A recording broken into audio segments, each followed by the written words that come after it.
ఇరాన్లో మరోసారి మహిళల హిజబ్ ధరించే అంశం మీద కలకలం జరుగుతోంది. హిజబ్ను వ్యతిరేకిస్తూ గాయకుడు మెహదీ ఎర్రాహి 2023లో రూసా రీటో అనేటటువంటి ఒక పాటను విడుదల చేశాడు. ఇస్లామిక్ చట్టానికి వ్యతిరేకంగా పాట పాడినందుకు ఆ సమయంలో ఎర్రాహిని పోలీసులు అరెస్ట్ చేశారు. దోషిగా తేలిన అతడు గతేడాది విడుదలయ్యాడు. తాజాగా ఈ కేసుపై రెవల్యూషనరీ కోర్టు తీర్పునిచ్చింది. అతడికి 74 కొరడా దెబ్బలు విధించాలని ఆదేశించింది. కాగా 2022లో ఇరాన్ అంతటా హిజబ్కు వ్యతిరేక నిరసనలు చెలరేగిన సంగతి తెలిసిందే.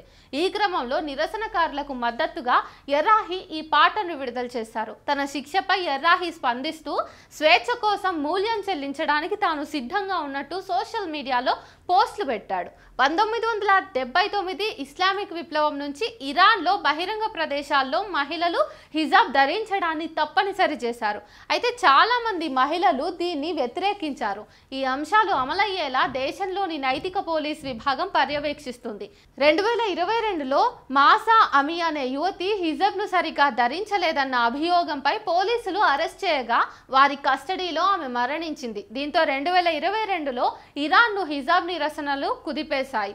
ఆ మృతి వార్తతో వేల మంది మహిళలు రోడ్డుపైకి వచ్చి నిరసనను తెలియజేశారు.